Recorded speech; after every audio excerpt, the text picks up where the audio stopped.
ಒಂದು ದೊಡ್ಡ ಸಾಧನೆ ಮಾಡಿದವರು ಒಬ್ಬರು ಒಳ್ಳೆ ಕ್ರಿಕೆಟರ್ ನಮ್ಮೊಂದಿಗಿದ್ದಾರೆ. ಅವ್ರು ಯಾರು ಗೊತ್ತಾ? ಅವರೇ ನಿಮ್ಮ ಎಲ್ಲರ favourite, the cutest Robin uttappa.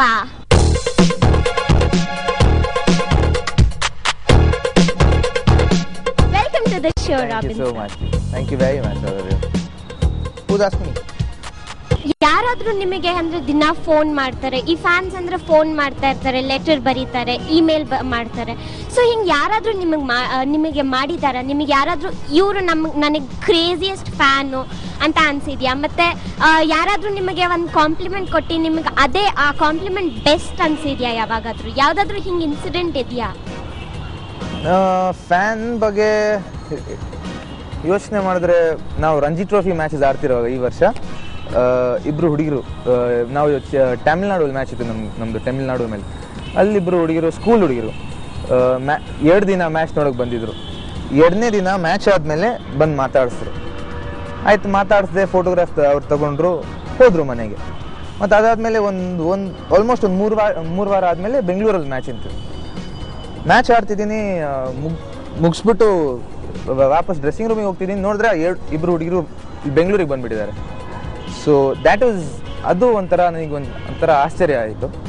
So I think those are very sweet girls. They gave me, I got a lot of pendants. So ಅವರು ಒಂದು ನನಗೆ ಕೊಟ್ಟಿದ್ರು, ಅದು ಇಟ್ಕೊಂಡಿದ್ದೀನಿ ನಾನು. So they gave me a couple of cards also. So the sweet girls, they want to keep in touch, but I try my best to keep in touch with everyone. But I can tell you that was one, adondu was something that was, I can think of a little special. Hange nimage ish fans idare, ನಿಮ್ಮ ಮುಂದೆ they are crazy about you ಅಂದ್ರೆ ನಿಮಗೆ ಏನು ಅನ್ಸುತ್ತೆ? ನಾನು ಯೋಚನೆ ಮಾಡ್ತೀನಿ, ನಾನು ಏನು ಮಾಡಿದ್ದೀನಿ ಅಂತ ಇವ್ರು ನನ್ನ ಇಷ್ಟಪಡ್ತಾರೆ ಅಂತ ಯೋಚನೆ ಮಾಡ್ತೀನಿ ಫಸ್ಟ್. ಅದಾದ್ಮೇಲೆ ನಾನು ಯೋಚನೆ ಮಾಡ್ತೀನಿ, ನನಗೆ ಇನ್ನೂ ಎಷ್ಟೊಂದು ಅಚೀವ್ ಮಾಡೋಕ್ಕಿದೆ, ಇನ್ನೂ ಹಿಂಗೆ ಜನ ಪ್ರೀತಿ ಬರಬೇಕು, ಸಿಗಬೇಕು. ಅವ್ರ ಪ್ರೀತಿನ ಆ ಪ್ರೋತ್ಸಾಹ ಅವ್ರು ಕೊಡ್ತಾರೆ, the way they show it to me. ಅದನ್ನು ನಾನು ಇನ್ನೂ ಆಡ್ಬಿಟ್ಟು ಮುಂದೆ ಬರಬೇಕು, ನಮ್ಮ ಕರ್ನಾಟಕಕ್ಕೆ, ನಮ್ಮ ಇಂಡಿಯಾಗೆ ಇನ್ನೂ ಜಾಸ್ತಿ ಮಾಡಬೇಕು ಅಂತ ಅನ್ಸುತ್ತೆ ನನಗೆ. ಈಗ ನಾನು ಇನ್ನೊಂದು ಕ್ವೆಶ್ಚನ್ ಕೇಳ್ತೀನಿ ನಿಮಗೆ. ಅಂದರೆ what do you have to say about this? ಈಗ ಭಾಳ ಕ್ರಿಕೆಟರ್ಸು advertisements ಕೊಡ್ತಾರೆ. So advertisements are they needed for cricketers or are they famous without advertisements?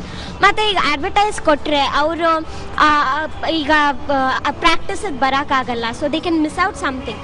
So ಅವರು ಈಗ ಅಡ್ವರ್ಟೈಸ್ಮೆಂಟ್ಸ್ ಅವ್ರ professional life, the way they play cricket, ಅದಕ್ಕೆ effect ಆಗುತ್ತೆ ಅನ್ಸುತ್ತಾ? ಇಲ್ಲ, ಯಾಕಂದರೆ ನಾನು ಒಂದು ಮಾತು ಹೇಳ್ತೀನಿ. ಅಡ್ವರ್ಟೈಸ್ಮೆಂಟ್ಸ್ ಇಲ್ಲದೆ ಇದ್ದರೂ ಕ್ರಿಕೆಟರ್ಸ್ ಫೇಮಸ್ ಆಗಿರ್ತಾರೆ. ಯಾಕಂದರೆ ನಮ್ಮ ದೇಶದಲ್ಲಿ ಎಲ್ಲರಿಗೂ ಗೊತ್ತು ಕ್ರಿಕೆಟ್ ಬಗ್ಗೆ. ಅಂದರೆ ಹುಟ್ಟಿದ ತಕ್ಷಣ ಎಲ್ಲರಿಗೂ ಗೊತ್ತಿರುತ್ತೆ ಕ್ರಿಕೆಟ್ ಏನು ಅಂತ ನಮ್ಮ ದೇಶದಲ್ಲಿ, ಅಲ್ವಾ? ಕರೆಕ್ಟ್ ಅಲ್ವಾ? ಅದರಿಂದ ನಾವು ಅಡ್ವರ್ಟೈಸ್ಮೆಂಟ್ ಮಾಡಿದ್ರು ಮಾಡದೇ ಇದ್ದರೂ ಒಂದೇ ಅನಿಸುತ್ತೆ ನನಗೆ. ನೋಡಿ, ಇವಾಗ ಅನಿಲ್ ಕುಂಬ್ಳೆ ಅವರು ತುಂಬ ಅಡ್ವರ್ಟೈಸ್ಮೆಂಟ್ ಮಾಡಲ್ಲ, VVS ಲಕ್ಷ್ಮಣ್ ಅವರು ತುಂಬ ಅಡ್ವರ್ಟೈಸ್ಮೆಂಟ್ ಮಾಡೋದು, ಇಡೀ ದೇಶಕ್ಕೆ ಗೊತ್ತಿಲ್ಲ ಅವ್ರನ್ನ. ಹಂಗೆ ನನಗೆ ಬೇರೆ ನೀವು ಕೇಳಿದ್ದು ಗೇಮಿಗೆ ಎಫೆಕ್ಟ್ ಆಗುತ್ತಾ ಅಂತ. ನನ್ನ ಪ್ರಕಾರ ಗೇಮಿಗೆ ಎಫೆಕ್ಟೇ ಆಗಲ್ಲ. ಯಾಕಂದರೆ ಯಾವಾಗ ಪ್ರಾಕ್ಟೀಸ್ ಇಲ್ಲ, ಯಾವಾಗ ಮ್ಯಾಚ್ ಇಲ್ಲ, ಆವಾಗ ಶೂಟಿಂಗ್ ಮಾಡ್ತಾರೆ, ಆವಾಗ ಅಡ್ವರ್ಟೈಸ್ಮೆಂಟ್ಸ್ ಮಾಡ್ತಾರೆ. ಕ್ರಿಕೆಟ್ ಇಲ್ಲದೆ ಇರುವಾಗ ಮಾತ್ರ ಶೂಟಿಂಗು ಅಡ್ವರ್ಟೈಸ್ಮೆಂಟ್ಸ್ ಮಾಡ್ತಾರೆ.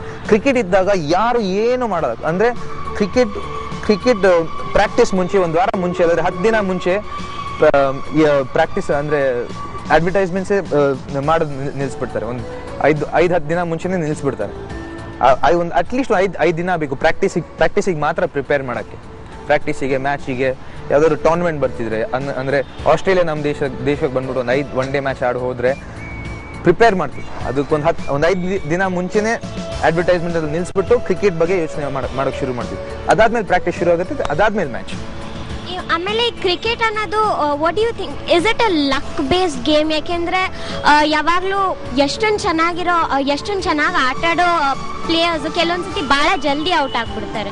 So is it related to luck or ಅವ್ರ ಟೆನ್ಷನ್ ಆಗುತ್ತಾ ಅವ್ರಿಗೆ, ಅಥವಾ ಅವ್ರ psychology, do they undergo some psychological problem or what happens? Like as a cricketer ನಿಮಗೆ ಗೊತ್ತಿರ್ಬೋದು, ನೀವು ಫೀಲ್ಡಲ್ಲಿದ್ದಾಗ ನಿಮಗೇನು ವಾಟ್ ಡು ಯು ಫೀಲ್ ಅಂತ? ನನ್ನ ಪ್ರಕಾರ luck is a very big factor. Luck ಮತ್ತು ಡೆಸ್ಟಿನಿ. ನಿಮ್ಮ ಹಣೆಯಲ್ಲಿ ಏನು ಬರೆದಿದೆಯೋ ಅದೇ ಆಗತ್ತೆ. ನಿಮ್ಮ ಲೈಫಲ್ಲಿ ಏನು ಆಗಬೇಕು ಅದೇ ಆಗತ್ತೆ. ಕಷ್ಟಪಡಬೇಕು, ತುಂಬ ಕಷ್ಟ ಪಡಬೇಕು, ದುಡಿಬೇಕು. You should work really hard for what ನೀವು ಏನು ಅಚೀವ್ ಮಾಡ್ಬೇಕಂತ ಅನ್ಸುತ್ತೆ ನಿಮಗೆ, ಅದ್ರ ಮೇಲೆ ಕಷ್ಟಪಡಬೇಕು. ನೀವು ಕಷ್ಟಪಟ್ಟರೆ 100% ಕೊಟ್ಟರೆ ಆದರೂ ಅದೇ ಇದ್ರೂ ನಿಮಗೆ ಬೇಜಾರಾಗಲ್ಲ. ಕರೆಕ್ಟ್ ಅಲ್ವಾ?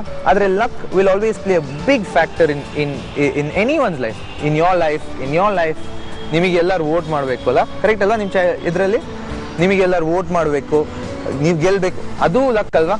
ಕರೆಕ್ಟಾಗಿ ಒಂದೊಂದ್ಸಲಿ ಒಬ್ರೊಬ್ರು ಬ್ಯಾಡ್ ಮೂಡಲ್ಲಿ ಇರ್ತಾರೆ, ಇಲ್ಲಪ್ಪ ಇವಾಗಲ್ಲ ಆಮೇಲೆ ವೋಟ್ ಮಾಡ್ತೀನಿ ಅಂತಾರೆ. ಕರೆಕ್ಟ್ ಅಲ್ಲ? ಅದು ಲಕ್.